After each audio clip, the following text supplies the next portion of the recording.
Good afternoon. After our breezy day today, the winds die down tonight with clear skies. A low near 25 Sioux Falls, 23 in Aberdeen, 27 in Pierre, and 30 in Rapid City. Mostly sunny, breezy again tomorrow and warmer in eastern Keloland. 55 our high in Sioux Falls, 58 in Aberdeen and Pierre, and 59 in Rapid City. Another nice day on Sunday before near record temperatures on Monday. We'll take a closer look coming up. Keloland's First at 4 starts right now. Live from Keloland Media Group. Keloland News, First at 4. 2 men are behind bars following an early morning crash. We're going to look at the damage and what we know about the suspect. Plus, starting pay for teachers in South Dakota could get a boost. A look at the legislation making its way through Pierre. And addressing the high cost of child care. The proposal up for debate in Minnesota. Good afternoon, and thanks for tuning in to First at 4. I'm Don Jorgensen. And I'm Dan Santella. First off, police in Rapid City are asking for help as they investigate a shooting that left a 25-year-old woman dead. Just hours ago, police released this surveillance video showing the suspected shooter running from the scene. The shooting happened Wednesday night near the intersection of Pine and North Street. Detectives have identified the general area of interest that the suspect may have traveled on foot in the minutes following the shooting. Police ask that people in that area check their home security or doorbell cameras for any suspicious activity and then contact them with information. One person is behind bars in connection with the crime. Ezekiel Mayweather was arrested yesterday for his involvement as an accomplice. We're learning more about an early morning crash in central Sioux Falls that left thousands of dollars in damage to an office and apartment building. Sioux Falls police say just after 1 a.m., highway patrol troopers were trying to stop a pickup on 10th Street. Police say the driver took off and was speeding when he lost control, crashing into a building. The driver, 34-year-old Jared Olson, and passenger, 21-year-old Cesar Jesus Valle, took off running. But authorities caught up with them a short time later. Damage to the building was estimated at $50,000. Again, that's just an estimate, but there was a sizable hole that was left in the side of the wall. Both men face a list of charges and are currently in the Minnehaha County Jail. We did some digging and found both men were on active parole. Olson is serving parole for 2 sentences involving drugs and eluding police. He also has a significant criminal history dating back to 2010. He's been convicted of everything from grand theft and domestic abuse to drug charges.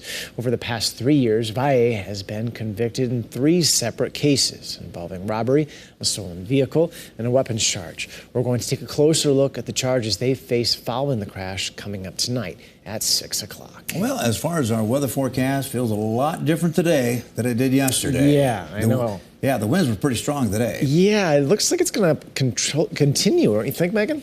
The winds are going to continue as we head into tomorrow, Dan, and then warmer temperatures are actually on the way tomorrow as well.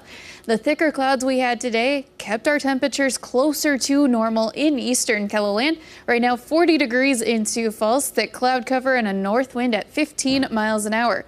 But as we head around the region, sunshine in Rapid City at 56, a north wind at 21. Here is a look at our temperatures. Cooler where we do have that thicker cloud cover in eastern Keloland.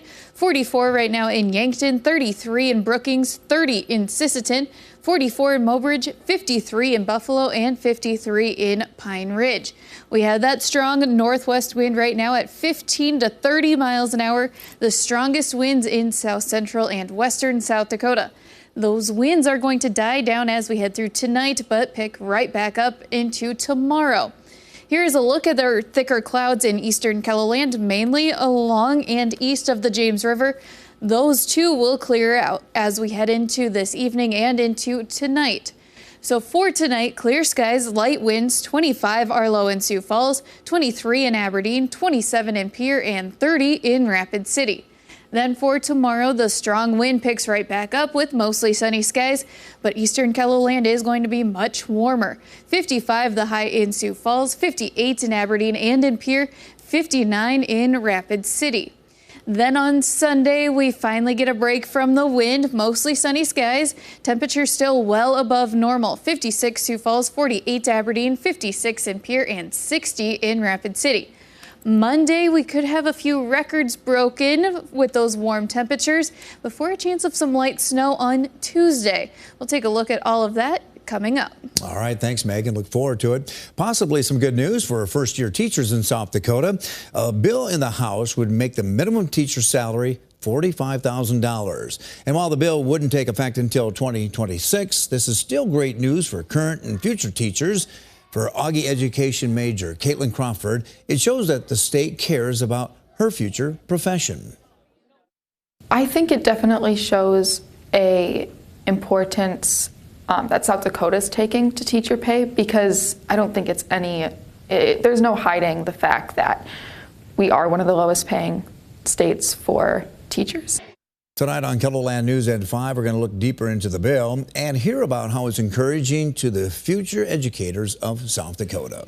Thousands of parents struggle with the soaring costs of childcare. Many of them are priced out of the programs designed to make it more affordable. In Minnesota, a new proposal at the Capitol aims to bridge that gap. Carolyn Cummings reports on what it means for families. For working parents with young kids, childcare is as essential as any other part of their family budget. But for many parents, it's their biggest expense by far. My spouse and I will be paying $45,384 a year on childcare, nearly 30% of our net income. Our monthly daycare costs will be more than the cost of our groceries, car payments, utilities, student loans, and mortgage combined.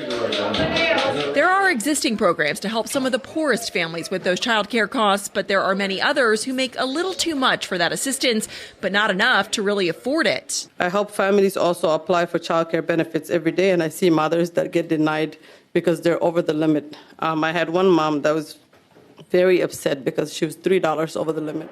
The federal guideline is families shouldn't spend more than 7% of their income on childcare, but a recent report found that 94% of Minnesota families pay a lot more than that. The goal of this bill is to bridge the gap. These huge childcare bills arrive at a time of life when young families are just getting established, and often parents are at the start of their earning capacity early in their careers. DFL Representative Carly Katiza-Wattoon says the bill is still a work in progress, its full scope and price tag not yet known. But she says the scholarships could range from $25 per month to as much as $600 per month, depending on how much money you make. Some lawmakers worry if the state can even afford subsidies like this in the future. Do we have the capacity not just to kickstart it today, but to ensure that we'll be able to keep promises that we're making to people moving forward? Caroline Cummings, WCCO News. Now, for Minnesota, it's not a budget year, but sometimes lawmakers do pass supplemental spending measures. Coming up next, a new round of